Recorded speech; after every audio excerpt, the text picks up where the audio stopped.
En comparaison aux hommes, les femmes continuent d'être payées à travail égal moins. En Suisse, c'est 14,4% de moins, ce qui revient à considérer que les femmes ont travaillé gratuitement du 1er janvier au 20 février 2021, soit 51 jours.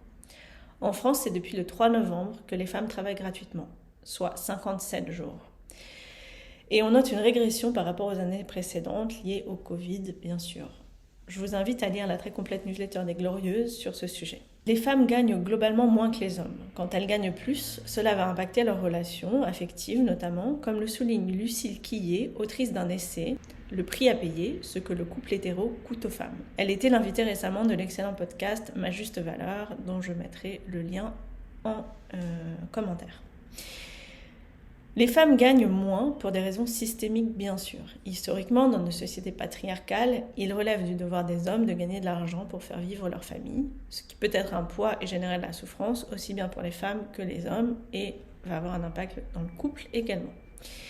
Ça a aussi pour effet de renvoyer les femmes et leur salaire à un rôle secondaire dans l'économie du foyer. Aussi, le travail domestique, encore principalement assumé par les femmes, reste grandement invisibilisé et non rémunéré, même s'il participe en réalité à l'économie des États, avec en France une estimation autour de 33% du PIB.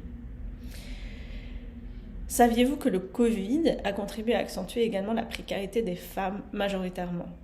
Il y a une accentuation de la précarité de manière globale, mais qui touche plus les femmes que les hommes. Par exemple, et ça touche, là je vais vous parler de classe sociale supérieure, mais ça a touché bien sûr encore plus fortement les classes sociales les plus basses. Mais aux États-Unis, un exemple que j'ai trouvé très intéressant, c'est que les femmes universitaires, il y a une étude qui a été faite, les femmes universitaires ont été nombreuses à devoir mettre en pause leurs travaux de recherche, alors que les hommes universitaires ont augmenté le nombre de leurs publications. Donc on peut imaginer qu'ils ne faisaient pas la même chose à la maison pendant le confinement.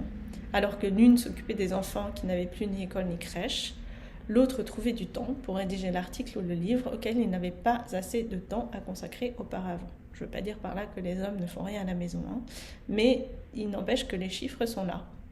Autre chose qui peut expliquer également ces écarts de revenus entre femmes et hommes, c'est que les femmes sont majoritairement celles en charge des métiers du care, qui sont moins valorisés, entre autres, car ils sont associés à des talents qui seraient naturellement féminins, et donc pas une expertise acquise et valorisée comme telle. De fait, les femmes ont aussi des retraites moins élevées, aussi parce que ce sont elles qui s'occupent davantage des enfants, interrompent leur carrière pour cela, travaillent à temps partiel, etc. On sait que le temps partiel, c'est quelque chose qui est beaucoup plus fréquent chez les femmes que chez les hommes. Il y a aussi bien sûr la question de la transmission du patrimoine qui joue un rôle dans le maintien d'un système inégalitaire entre femmes et hommes. On dit bien patrimoine, pas matrimoine. Et ce qui déjà en dit long. Et sur ce sujet, je vous invite à écouter l'épisode des couilles sur la table intitulé Le patrimoine, enjeu capital, et qui se réfère, qui est l'occasion d'un entretien avec Céline Bessière et Sybille Golac qui ont écrit Le genre du capital. Et puis, il y a la socialisation. Tout ce qui va contribuer dans notre éducation, de manière bien souvent peu conscientisée et peu consciente, à faire que les femmes vont avoir plus de mal à valoriser leur savoir, leurs compétences, et que de manière générale, leur savoir et compétences vont être sous-valorisées par l'extérieur. Saviez-vous par exemple que dans la recherche d'un emploi, les femmes ont tendance à ne postuler que si elles considèrent pouvoir répondre à 100% des compétences demandées, alors que les hommes postulent quand ils s'estiment en mesure de pouvoir répondre à 50% des compétences demandées.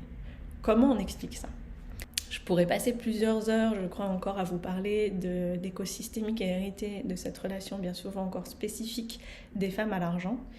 Et je suis profondément convaincue que l'action collective est indispensable, qu'il est important de faire bouger les lignes en s'unissant et en agissant politiquement.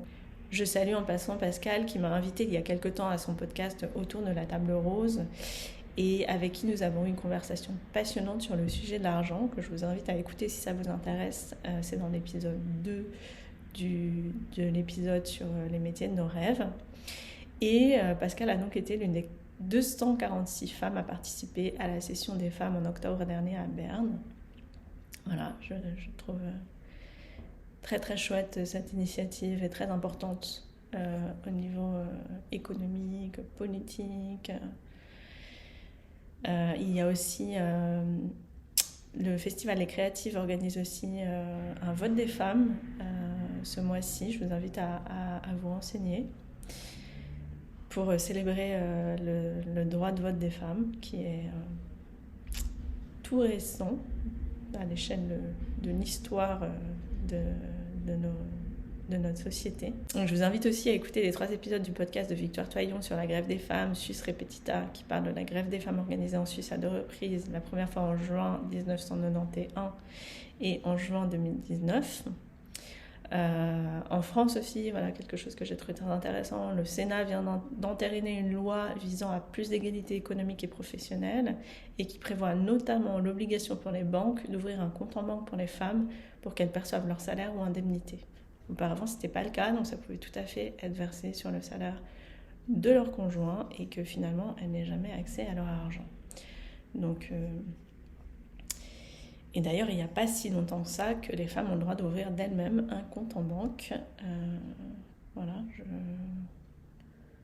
crois que par exemple, ma mère était dans la première génération à pouvoir ouvrir un compte en banque en France sans l'autorisation de son mari. C'est tout récent. Donc, voilà, moi ça m'amène à me poser ces questions. C'est combien d'entre vous s'occupent de leur déclaration d'impôt ?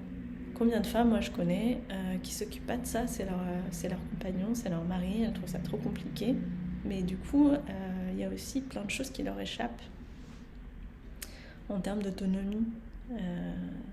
C'est un plaisir pour personne de faire une déclaration d'impôt, mais je crois que c'est vraiment important de le faire, de pouvoir le faire, de s'occuper de son argent en fait, de s'occuper de savoir ce qu'on paye comme impôt, de savoir où vont nos impôts, voilà. Tout ça, c'est vraiment des questions qui vont nous permettre de nous autonomiser en tant que personne et de prendre part vraiment aux discussions dans la société. Donc combien aussi d'entre vous osent faire des investissements, par exemple ? Ce serait intéressant de regarder les chiffres en termes d'hommes et de femmes qui fait des investissements. Combien d'entre vous perçoivent encore leur salaire sur le compte de leur mari ? Combien d'entre vous considèrent gagner moins que la valeur de votre travail ? Combien d'entre vous osent négocier une augmentation ? Tous ces fonctionnements, tous ces doutes, toutes ces hésitations, ce manque de confiance sont rendus possibles parce que nous avons internalisé des croyances sur nous-mêmes et sur l'argent. Et je crois que pour faire bouger les lignes, demander des changements à l'extérieur ne suffit pas. Je vous parlerai dans de futurs posts des différentes sphères d'influence, de ce qu'on appelle les sphères d'influence, en Gestalt thérapie et dans d'autres approches d'ailleurs, et de ce que ça veut et de ce que ça implique. Mais pour ce qui est de l'argent, notre sujet aujourd'hui, je crois vraiment que c'est important de déconstruire en nous les croyances que l'on a internalisées au sujet de l'argent et comment cela nous limite dans notre vie, dans nos objectifs, dans nos relations.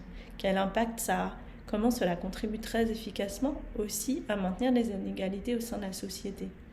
Je ne veux pas tout ramener à l'individu, dire que c'est juste en travaillant sur soi qu'on peut tout dans la vie. Moi je ne crois pas à ça et ce serait pas juste et ce serait simpliste et ce serait sortir de la complexité inhérente à la vie et à la vie dans le monde actuel, et puis ce serait une posture très individualiste que je ne partage pas, mais je crois vraiment qu'en changeant soi on contribue à un changement plus large. Et en ce sens, la thérapie peut offrir un espace incroyable d'exploration et de transformation de votre rapport, de notre rapport à l'argent. C'est un sujet auquel moi-même j'ai beaucoup réfléchi, qui me passionne, sur lequel je continue à travailler pour moi, pour les autres, parce que c'est vraiment quelque chose, un endroit où j'ai envie de contribuer là, à ce qu'un maximum de femmes puissent évoluer sur ce sujet. Et dans ma formation d'ailleurs de Gestalt thérapeute, voilà, dans l'école que j'ai faite, il y a cette approche vraiment extraordinaire qui considère vraiment l'argent comme une dimension de l'existence, pas juste comme un moyen de paiement. Et on a passé une année entière à explorer ce sujet. Car voilà, comme je viens de le dire, l'argent, c'est pas juste un moyen d'échange. L'argent a une puissance symbolique, a une vibration émotionnelle qui va être propre à chacune d'entre nous. L'argent, c'est une entité dans nos vies avec laquelle nous avons une relation, vis-à-vis de laquelle nous adoptons une posture. Par exemple, qu'est-ce qui se joue pour celles qui rêvent d'une société sans argent ? D'où il vient cet imaginaire-là? Pour celles qui ont des dettes, qu'est-ce qui se joue? Pour celles qui ont tout ce qu'il faut pour vivre, mais jamais plus, qui n'arrivent pas à mettre d'argent de côté. Pour celles qui prêtent de l'argent sans cesse, qui ont de l'argent, mais leur argent sort tout le temps parce qu'elles aident les autres, elles soutiennent. Voilà, il y a beaucoup ça chez les femmes, de vouloir aider. Qu'est-ce qui se passe pour celles qui ne peuvent pas s'empêcher de dépenser leur argent? Qu'est-ce qui se passe pour celles qui ont de l'argent, mais qui n'arrivent pas à avoir de relation? Est-ce qu'il y a un rapport? Est-ce qu'il y a une croyance là que si on arrive à être puissante, à avoir de l'argent, on ne peut pas avoir l'amour? Voilà, il y a tellement de choses à explorer autour de l'argent. Et c'est pour ça qu'à partir de 2022, j'ai envie d'organiser des ateliers sur ce sujet qui auront probablement lieu à Her Street, qui est un lieu à Genève, café, espace de travail partagé, dédié aux femmes. Et voilà, ça me fera très plaisir de pouvoir organiser des événements là-bas. Et je peux aussi tout à fait, et avec grand plaisir et avec beaucoup d'intérêt, vous aider à explorer ce sujet dans des séances privées, dans mon cabinet en ville. Voilà, j'espère que mon partage vous a, si ce n'est appris des choses, au moins suscité un questionnement en vous et une curiosité. Je vous remercie de votre écoute.